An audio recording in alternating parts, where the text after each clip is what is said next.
Okay, I'm with Wayne for the midweek pod. We are moments after Forest 0, United 1 in the FA Cup.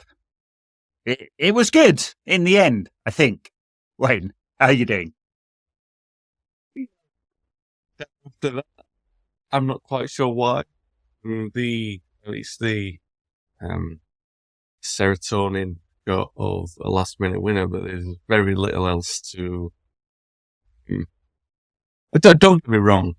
Look, I'm good. By the way, I'm good, and I look at this and this United side, for all its many faults, and the manager for all his many faults.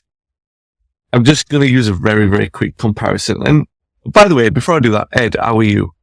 How are you doing? Oh, I'm good. Yeah. Good. Yeah. I mean, look, I So, enjoy a last minute winner as much as anyone else does. yeah, The 90 before that was a bit messy, but that yeah, was good. Yeah. yeah. Well, so my very, very quick comparison is, like Ollie Ball was basically vibes, and then it got really bad under Rangnick. It got really bad under Ollie, obviously, and then it got really bad, really, really bad under Rangnick, and then got slightly better under Ten Hag, and then it's become really bad at parts again. And there's been some parts of the Ten Hag era, noticeably early winter, where people was starting to reminisce fondly about vibes under Ollie Ball. Yeah. And what I want to say to that is, obviously, top of the list for nostalgia merchants. But what I will say is, what that tells us is there was something to build upon that we didn't really appreciate as well as we should have done at the time. There are a lot of things that are wrong and dysfunctional with this Manchester United side. Don't discount, and maybe I'm just feeling optimistic because it's at the moment, don't discount the quality of a team to get last minute goals when, first of all, their togetherness has been repeatedly questioned. Second, nothing else seems to be going right. If they can do that, that's a major, major quality to have. I'm not saying it'll necessarily lead anywhere this season. Yeah. But with regards, like we saw it with Fergie intermittently in his early time. We've seen it with different managers. Can't be good, be lucky. And United have had spades of luck this season. They've had bad luck, as we saw on Saturday, but you've got to take the rough with much of the rough with much of the smooth present time. And your face, Wayne, the rough beard and the smooth head. So, I was wondering where you were taking me with that. Well, you like your face, Wayne? I'm like, okay. But yeah, you win that one. Yeah, but yeah, do you know what? Maybe I'm feeling a little bit too optimistic to say invest some real hope in what we saw tonight, because I don't mean that. Yeah. What I mean is the quality to be able to win games frequently, like United are doing in that manner, is a quality to not be discounted. Oh, for sure. And look, I'm not discounting the vibes either from a last minute winner and what it could do. I mean, especially in a week where we saw a few stories come out that players are unhappy that they didn't get the Sunday off and so on and so on and so on. That is a signal, quite a strong signal, I think, that there are some factions of the dressing room that aren't happy with the way things are going for them, for whatever reason, whether they don't like the manager or don't think he's the right man, or they're not in the team at the moment, or playing bad, or whatever it is. And that came alongside a story about Marcus Rashford and Erik not getting on. No idea if any of this is true, but you kind of read between the lines. You're like, vibes maybe not good right now, and for understandable reasons. If you lose 15 games in the season and you're Manchester United, there's going to be some pressure, isn't there? So all a long way of saying, last minute winner, very good in the FA Cup. Of course, there's analogies to, God, how many years ago is it now? Nearly 30, 25 years ago. More than that. God, 30 years ago. 30 and a bit years ago. To the 33, yeah. 34? 34. Yeah, see, this is what age does to you. Makes you unable to count years, apparently. Feels like it was yesterday. Anyway, so, well, yeah. Obviously, there's a kind of some nostalgia in that, and United's ability to sort of pull off a win at Forest in the FA Cup with the manager under pressure and all of that. So it's a kind of nice headline to write, isn't it? But it's undoubtedly true that Ten Hag is under pressure. A new management team in place, results not great, no guarantee that Champions League football will be on the way. This is obviously the last competition United can win this season. It's important for a whole bunch of reasons. You know, we can be hyperbolic and say it's kind of biggest game of the season. I think I might have said something like that on Twitter before the game. Very naughty, Ed, for being hyperbolic, but a big game nonetheless. You know, and so therefore, very important United won.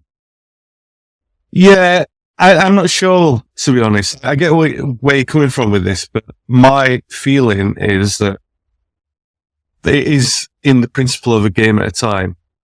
And in the principle of, and in the context of this week in particular, with it being Forest, and yeah, you could talk about nostalgia, but we sell it to dine on that. Everyone's been hamming that up because of the fact it's Forest away in the cup and the Fergie thing and everything like that.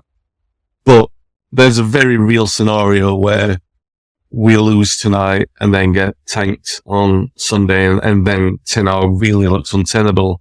It doesn't make his position ultimately much more safe because of, what might still happen on Sunday and what is likely to happen.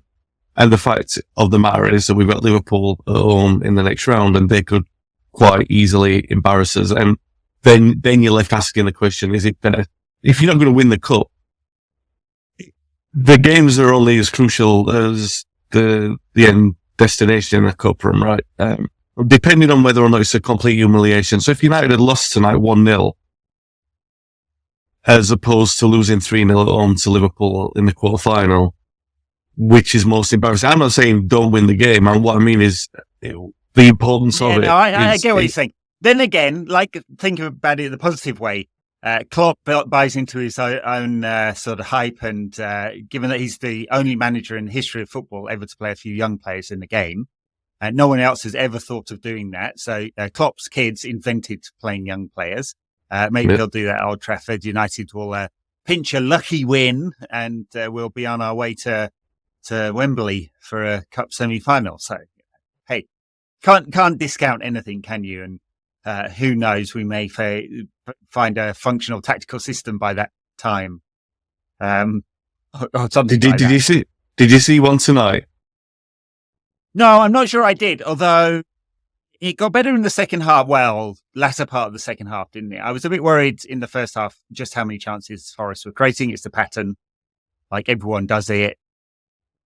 Casemiro misses a tackle and suddenly Forest are on the break. I think that happened, might have been Forest's first attack. That happened. You're like, here we go. And especially after Ten Hag, I'm all for having a go at Scousers, but it's not like Jamie Carragher's analysis on Monday Night Football wasn't what 1,000 Tacticos on Twitter had already pointed out is really obvious. There's a big gaping hole in United's midfield. And Ten Hag got a bit shirty with that one. I was just like, I don't know. I'd maybe fix the problem rather than worrying about pundits. And so I saw a bit of that tonight. But back half of the second half, United actually created a fair number of chances. They didn't really give up any real big ones. Maybe Anana one save, the one that sort of went at him when he was stepping to the left. So it's it felt a little bit better, even though I haven't looked at the numbers yet. I'll go look at it. I probably Forest had 20 shots in the game or something like that, which is still a lot. It felt a little bit more cohesive tonight, relatively. I still look at the way that we set up and lessons that are being learned by the manager, and say this very tentatively because he knows his squad better than, I mean, we've watched them for longer, without any doubt, but he knows them closer than what we do. He knows their capabilities and their preferences and everything like that. So what I would say is the forthcoming criticisms I'm about to spew out are very much balanced against the fact that he's probably had all these conversations with the players. There are things like the Amrabat left back experiment, and I get it. I get to a point now where I look at it and I do see, people say, oh, I don't see what he's trying to do. You can see, really, if they set up once they're in possession of the ball, the players move to people call it a 3-1-6. It's ostensibly a 3-2-5 because one of the fullbacks, it was Dalot on Saturday and it was Amrabat tonight. One of the fullbacks moves into defensive midfield and they play with 3-man and all the other players push up. The problem that United have always got is that those 5 players in the front just sort of stand. They're almost hiding, all 5 of them. And I'm talking about, like Bruno will run around, but the others will just hide and sort of stand there.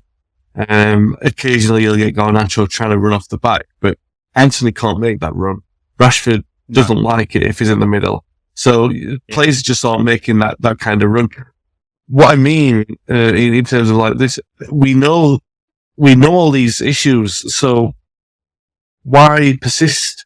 It's not like we're not down to the bare bones in those kind of areas where we can't afford to sort of make a change around a little bit and create a little bit of a surprise for the opponent, but also keep the players on the toes. Like, tell them that they've got to do something different, because it's all right saying, oh, well, you don't expect it's different from Rashford now, or you don't expect these players to do anything different. It's like the same old thing with, I've made this point a couple of times on the podcast, and it is an elaborate one, but where Bruno rolls around and does all this nonsense where, at that point where he's doing it, he's actually prohibiting the team from building an attack, because quite often they'll have to regroup and start a second phase of attack and he's still rolling around looking for a free kick that he's not going to get. And I remember him saying on an interview like 18 months ago or something like that, oh, well, the moaning and all that sort of gesticulation is part of who I am, and if you take that away, then I'm not the same player. But just try taking it away for a few games and let's see what happens. We've got to try something, because that doesn't work and it doesn't help him. The Rashford thing, like, you don't like playing in the middle, Rashford. That's clear, but just try it. Just try liking it for a little bit. A lot of flappy arms today from Rashford, weren't there? Exactly. He's obviously not feeling good about himself, I'd say. No, yeah, but I think like those two are the most high-profile players, and the players who United depend upon most to get some kind of senior attacking burst. I mean, now obviously it looks like they're heavily relying on Garnacho, and no one's helping him when he's got 2 men on him. No one's helping him whatsoever, and that becomes a problem where United are concerned with Bruno and Rashford, because they need to be picking up some of that slack. Regardless of whether or not they're in form or not, they still need to be picking up that slack and taking that responsibility away from a kid. And sorry, just to close the point on that, is that apart from the defensive issues, like the Amrabat thing that we think we've seen too many times, we saw it too many times in the winter to think that can work again. But he tried it anyway, and we got away with it tonight. There are too many issues that we've seen too many times that all are now avoidable. Injury crisis notwithstanding, there's still avoidable problems in there that seem to undermine United's abilities to play. And that's on the manager at this point, and he needs to sort that out. Yeah. I mean, I think the tactical issues have been there all year. I mean, well documented elsewhere in terms of both how United build up, very direct at the moment, vertical, and the big gaping hole in field on the transition, and so all of that's well documented, hasn't changed. Let's just assume that all the things players doing that are pretty weird are manager instructions and what they've been working on, right? So otherwise he'd just get them out of the team. And then on individual performances, like shape of the side today. I mean, he's got a lot of bad choices, basically, given the injuries and plays out on loan, the thinness of the squad.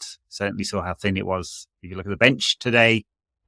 So a lot of bad choices, and he's trying to work out which one's the least bad choice. And so if you're going to pick Anthony, because there's not very many other options going forward, then you probably need Dalot on the right to provide some attacking output there, because Anthony's not going to provide anything. He gets the ball, stops, goes backwards. That's his signature move. And so I kind of understand why it's Amrabat on the left rather than the right, in order to allow that attacking output, but that just sacrifices whoever's on the left, because clearly Amrabat is not getting up the touchline and going to provide much width. He did maybe once, twice tonight, not very often. And so it all felt very one-dimensional. So even though United were attacking, I think something like 80% of United, and more than 80% of United's attacks were wide tonight. So they were trying over and over again without having an awful lot of success. And obviously Rashford was very isolated in the middle as a result. All just challenges. I feel like previous managers would have tinkered more, and Ten Hag's got an idea in his mind. And maybe he was convinced it was right because they won 5 in a row, right? Newport plus 4 league games, albeit some of those 100 shots against in those games. So something definitely wasn't quite right there. But you get the results. You could convince yourself that all is happy again.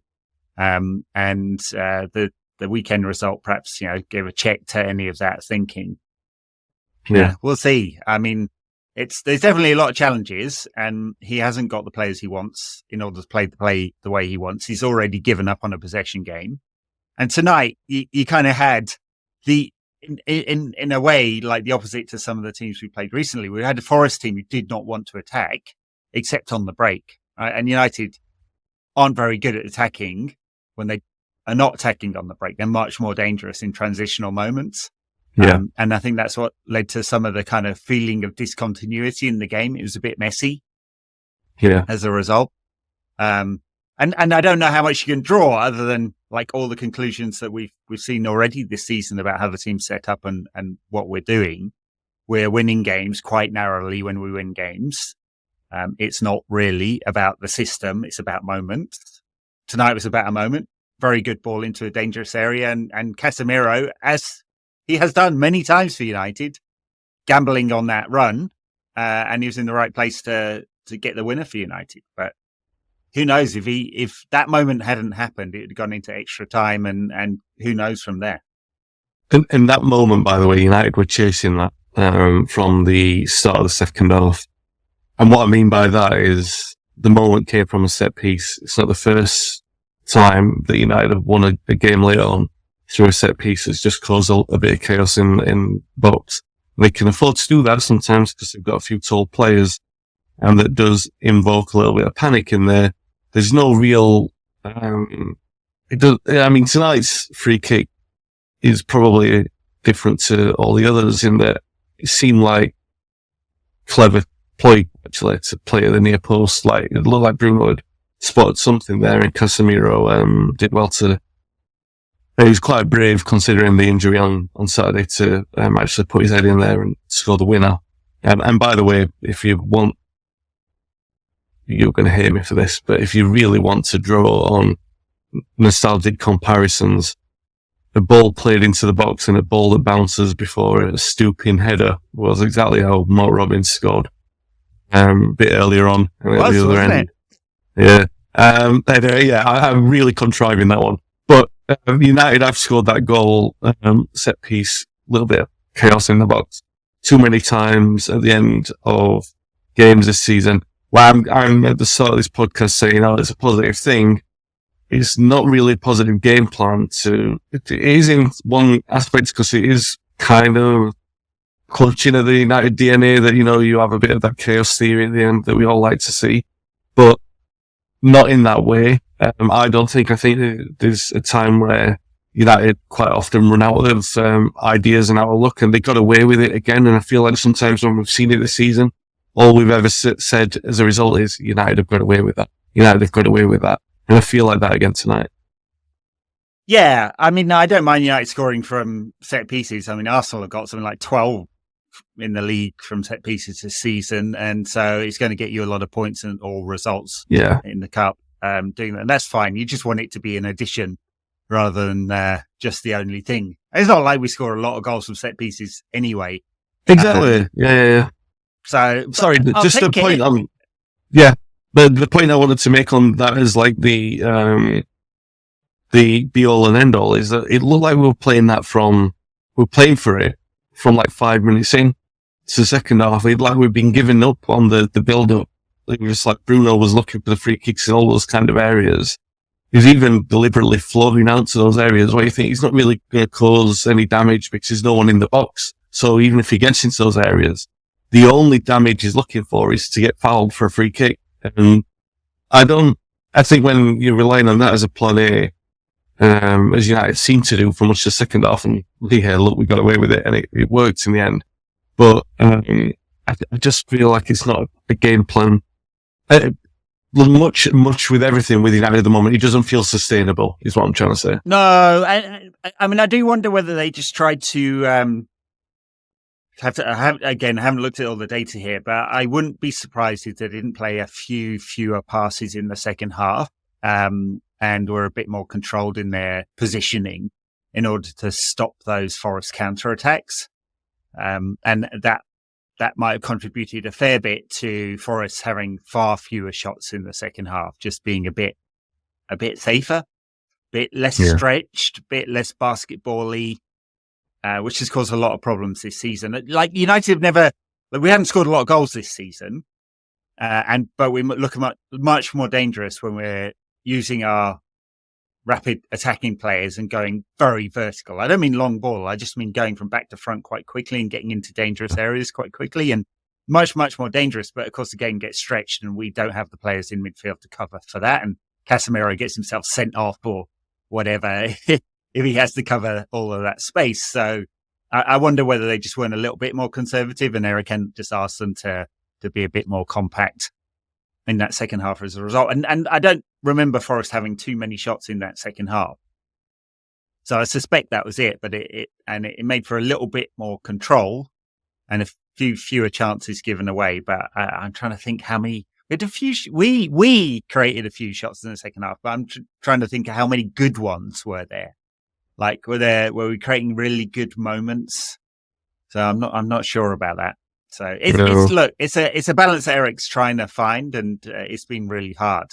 He is a manager who produced possession dominant sides, but he's got a bunch of chaos merchants, so he can't do that. He's a manager who probably wanted a team that played with control, but he's got a bunch of players who don't really like it like that. He's a manager who probably wants to play a high line, but his defenders aren't suited to that at all.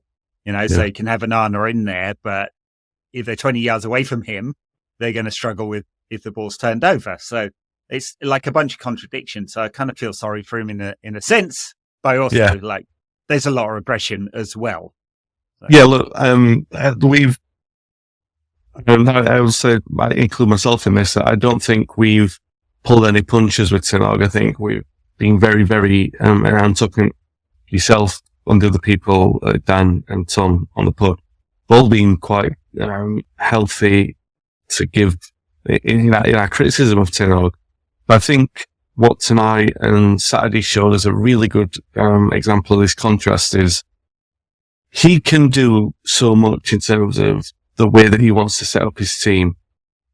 But the difference from one player to another is so significant. So Martinez, we all know the impact that he has. It pushes the game up the pitch. He's far more direct with his penetrating passes. You know what you're going to get with him, and he's so crucial to the way the United play. Now, take him out, put Harry Maguire in, you get what you get on Saturday. A team quite happy to let Harry Maguire have the ball, and United giving him the ball all the time because he's a free man. No, everyone's happy for Maguire to have the ball. Maguire himself is quite happy to have it. That should be ringing alarm bells in his own head, but he doesn't, and he just stands there trying to spray the ball around like Beckenbauer, in which, he can play a pass. But that's his middle name, didn't you know? Yeah, well, I did check. Harry, I think Harry it is, Beckenbauer, Maguire. Yeah. No. So, yeah, I think we're pushing that one. I can't even laugh. at that one. But what I mean is the difference, obviously, from Martinez to Maguire. You can see that. You can see that in the way that United play, and you can see it again tonight because obviously when United don't have Maguire in the middle of the pitch, there's no centre back holding the ball for 10 seconds. So the style of play is changed again. And so what I'm trying to say is that's obviously not completely on the manager. It's 50% at least down to the capability of the players because he's not, I presume he's not telling everyone, let Maguire have the ball for 10 seconds in the middle of the park.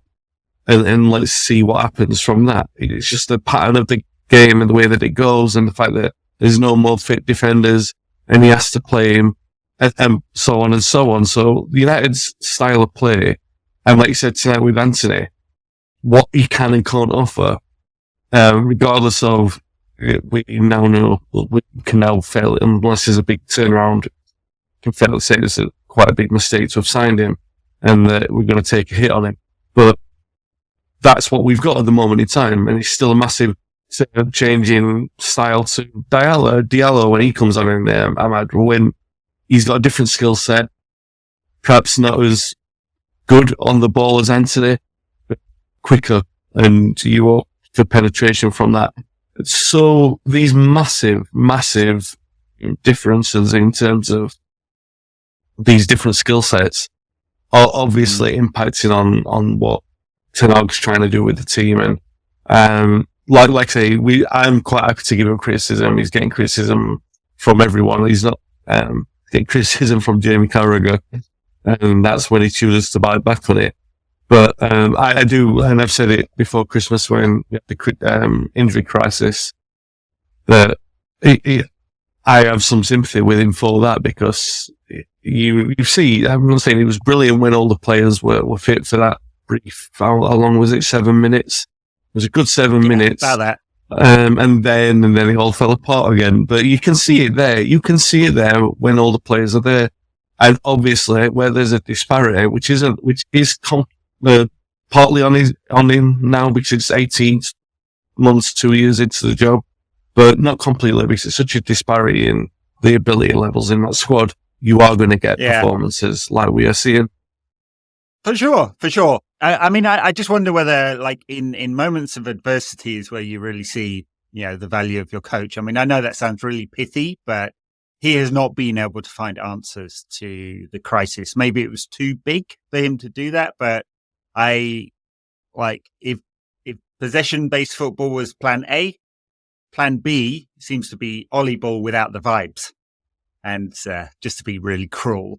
That is quite cruel. It is quite cruel, but he's got no charisma at all, right? And so if you're going to be a Manchester United manager, like with all the profile and the focus that comes with that, and you're going to have no charisma, you better be a bloody good coach. And it's not exactly clear that he is a bloody good coach yet. And that I think is kind of leads to some inevitable criticism. And that's probably unfair, in the same way it was unfair to say Ollie was only about vibes and he didn't have anything else. Because you look, kind of misty-eyed back now, we'd take a couple of second places, wouldn't we? Or second and third or whatever it was in a Europa League final, and smashing everyone like 4s and 5s all the time. There's double figures into 4s and 5s, wasn't it, under Ollie? So never going to do that now. You could have a pub team turn up Old Trafford. We'd managed to play within ourselves against them. So, anyway, it's tough contest. Dog and duck. Deary me. All right, look, we're through to the fifth round. Quarterfinals. Yeah. Sixth round, isn't it? I can't count. Sixth round, home to Liverpool, some point next month. Another, it's still a chance. We're still in it. We've got a chance. Yeah. Before then, just a little game at the weekend, against Abu Dhabi FC. Who, I don't know. Like, I thought it was a middling performance against Luton, and that lad up front, he's got a lot to prove, hasn't he, with City? City is not United. Are we worried about this one at all? Well, yeah, obviously you think it's going to be another massacre. You can see a lot of goals being conceded. Unfortunately, you can see a City team who, it's a strange one for City because they're so robotic and so, I don't know, sterile that you wouldn't, there's no need for them to prove anything. Do you know what I mean? Like, they're already the best team. They're odds on to win. Not odds on, but they're favourites to win the treble again. In a way that, let's be realistic about this, because they are so, apart from Liverpool, and you don't want to be praying for Liverpool to be winning anything at all. I'm not saying that City winning anything is a better two equals. I'm not even entering that conversation this season. But what I mean is, they're favourites to do it in a way that, like, United were never favourites to repeat the treble in 2000, because I think in that landscape, people realised how unlikely a treble was, whereas now it's quite likely that they can do that, and quite likely that you'd bet for them to do it next season as well. City are a different thing. They've changed from this. People were saying for the first 2 or 3 years at Guardiola, this is the perfection of his vision and all that sort of stuff. And now it's turned into this sort of like a bastardization of it, really, because in his older teams, he would have never had a player like Haaland. And he's just gone, do you know what? Everything I'm going to do to guarantee the maximum amount of trophies in this flat track bully landscape that I've got, just guarantee the best chance that I've got of doing it. That's the way that I'm going to get my respect. And the way that he talks about it in such a defensive way these days, that kind of like, he thinks that the trophies speak for themselves and everything like that. And I really do, people look at the Barcelona sides and they talk about a team that are great to watch. And I think a lot of that obviously got one of the very, very greatest players of all time in your team, but also two of the very best midfielders of all time in your team, who, they're all there at the same time, and like they're playing together as well. Two of the best midfielders of all time are playing together, and they've got the rhythm and cadence of a football match in a way that you've never seen two other midfielders do that. I'm not saying that a lot of that is to do with Guardiola as well. I'm not discounting his role in that, but what I'm saying is, first of all, he was fortunate to do that. Second of all, the freakish nature of the way that those players were all there at the same time, and in much the same way that people might say that about the class of '92, leaves open the question that you want to see more evidence of what Guardiola does, whether or not his approach is a good approach or it's a positive approach, it's a beautiful football approach, and we didn't see a lot of evidence of that at Bayern, and it wasn't anything that Bayern have built upon since, so they've inherited that as their sort of cultural identity. So at City, obviously, they've told us about it. They had it up for 4 or 5 years, and particularly bad time for United to be involved in that conversation, because we had Mourinho as manager who was never going to play that style of football. It's not going to be expansive. You're going to have United can't even, and it sticks in the throat, even when we won 2 trophies, you can't even enter that conversation because the style of football is so abrasive at the side of what Guardiola was at least famed for doing. But over this period of time where the league's become less competitive, more competitive within itself, but less competitive for Man City, that they can sleepwalk to a league title, they'll look anywhere near the best. They don't even need to play particularly good football. They just have to have an ensemble of the better players who can high compress up a pitch and cross the ball across goal and then cut it back for someone to score. It's not entertaining to me, and I'm not saying that as an embittered, because I can give Klopp his flowers and say, that kind of football can be entertaining to watch. It's merciless if you're on the back end of a 7-0. You don't want to watch that, or 5-0 at home. But you can at least credit the style of football, and you can look at what they did to Barcelona in that comeback and say, oh, that's good. I don't look at anything that I see from Guardiola's style of football at City that is reflective of a coach that says that that's good, entertaining football. I can't see how it's entertaining.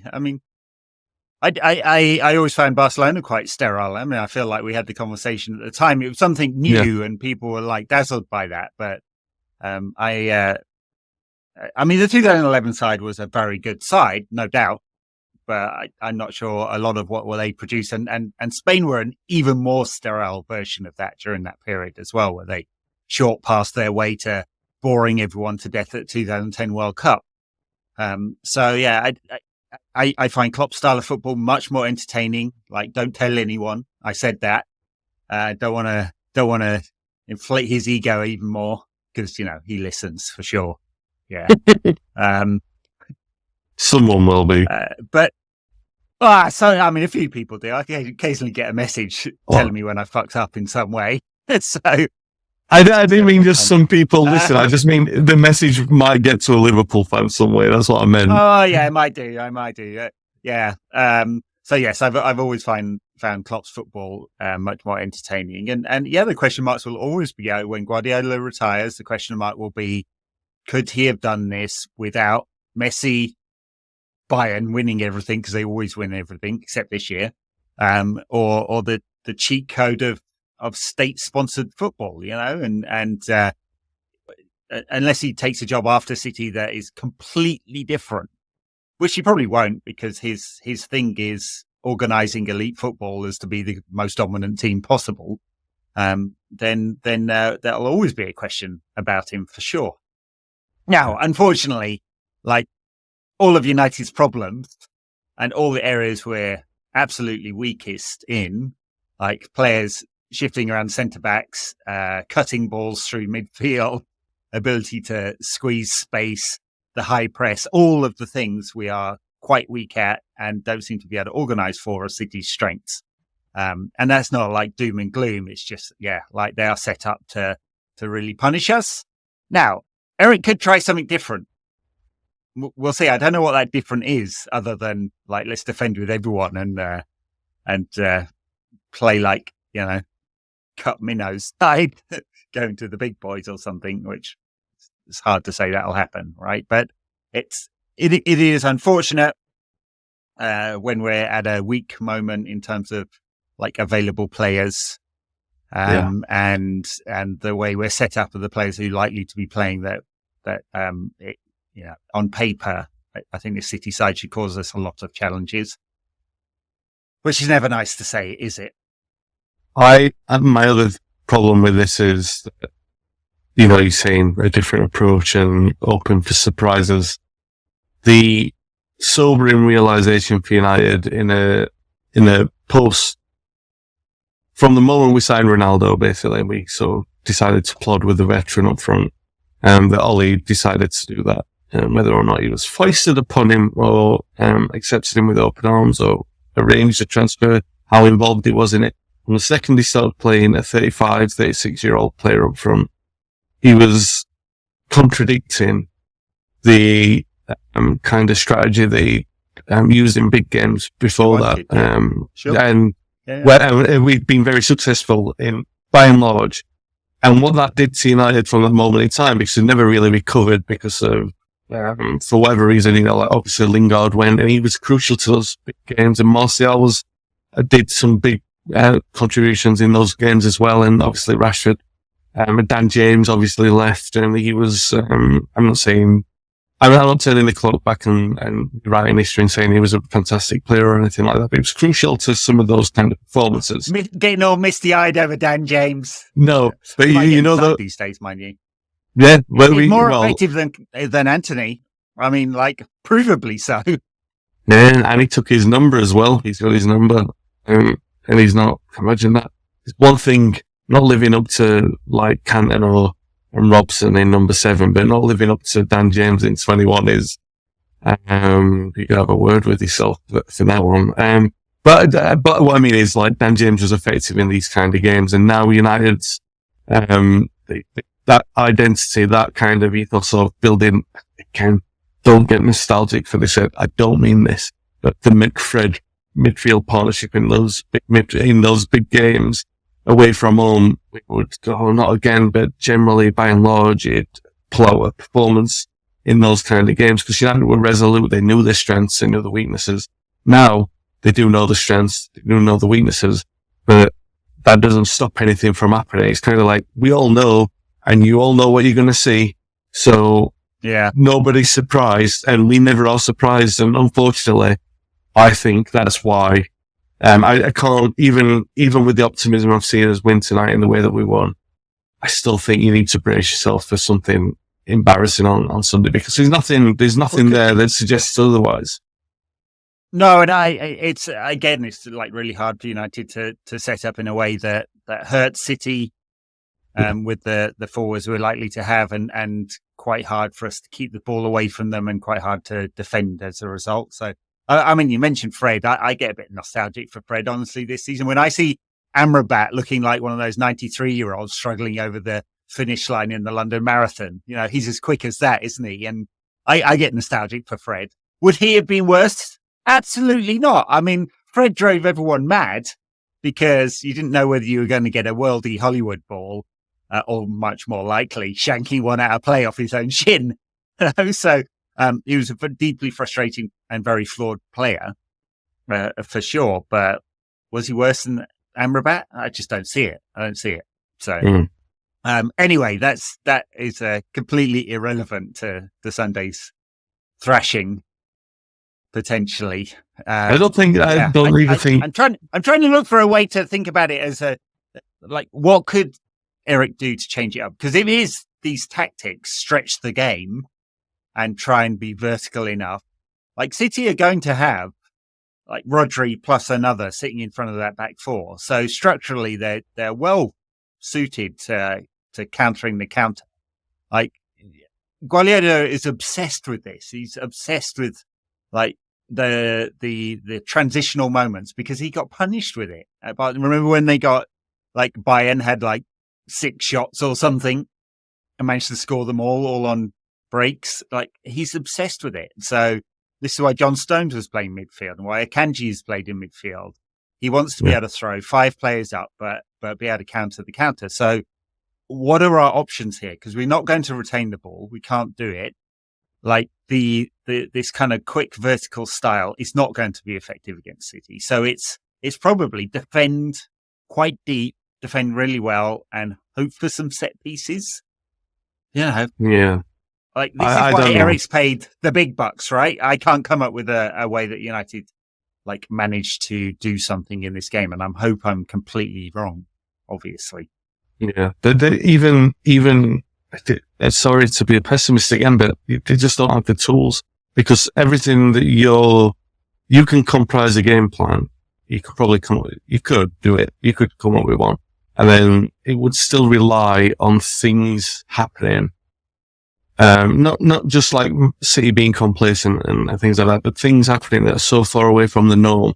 Now, the one thing that I would say, United have got a chance on is, Garnacho from the right, finding a space behind the right, behind the left fullback and behind the centre backs. Can't do it against Kyle Walker because Kyle Walker's too quick, but he can do it on the other side. So finding space, and we know that Garnacho is probably, from the options that we've got in that front line, apart from Højlund who won't be there, is the most clinical. When he's got a clear run on goal, you sort of back him 80-20 score, which is pretty good ratio for a kid. I like he did against Arsenal in the goal that was disallowed, you back him, you'd say, all right, he's going to go through and he's going to score. United will probably get a chance like that in a game.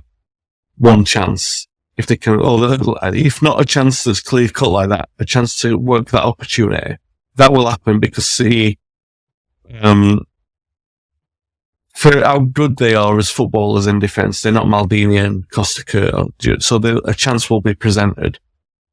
It's whether or not United are clinical enough. Like, all of the hallmark of all of the victories at St Main Road, at the Council House, under Ole, was how clinical we were with the opportunities that we got. In fact, there was one game where we played them where Martial scored and I think Rashford scored a pen, where we actually missed a few big chances. But all the other games we've played against them, it's basically been take the chance that you get because another one might not come along. I don't see Rashford being clinical enough because I don't think his confidence is high enough, and you really need his confidence to be high. There's really, you're not going to keep the ball. We don't have the players to do that. You're basically banking on Bruno, one of Bruno's Hollywood balls coming off and Garnacho scoring from it. Really, I wonder whether there's just a thought of like shifting things around a bit. Like, so, I mean, I know what you're saying about Garnacho being pretty effective off the right. Perhaps surprising us how effective he's been, and obviously Marcus is more effective off the left. But I wonder whether Ten Hag might be just tempted to play Garnacho off the left and obviously Rashford through the middle, which he doesn't like, and move Bruno out to the right and bring in an extra midfielder. No, he'd be tempted to do that. So interruption on that. Sorry, but he tried that in the cup final, and it was horrendous. Bruno was out of the game completely, and it's been horrendous every time he does that. I mean, I'm not advocating for it. I'm just like, would he be tempted, because he's done this a few times in the big games.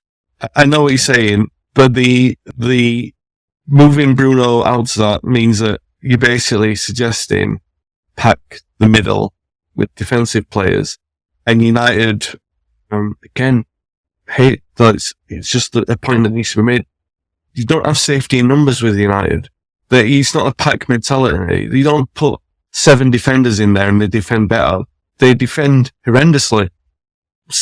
They'd be like, oh, what are we all doing? We're all getting each other's way. I guarantee that would happen. United they do not have the personnel to set up like that. They don't have the group mentality. And there's something about me that, because I'm braced for the worst, I'm braced for a big defeat. And there's part of me, like, I don't know if it's better to be a sitting duck and say, like, just go the way that we are and accept that it's going to happen. Not accept, but go the way that you are and at least try and win the game as meekly as you can do it. Or accept that you're going to get battered, pack the defense and still get battered. Do you know what I mean? I think that's such a tip. That's a coward's way of losing. I don't want to see that happen to United. It is. Yeah. I mean, all of this whole conversation between us feels like it's the state of United football at the moment, and we hope with the new team in place that things get better in the future, obviously. But right now, the fact that we can't even talk ourselves into thinking a way of United winning this game is pretty bad, and we're you're then between the rock and the hard place of, oh, shall we attack and get battered, or shall we defend and get battered? Great, just love it.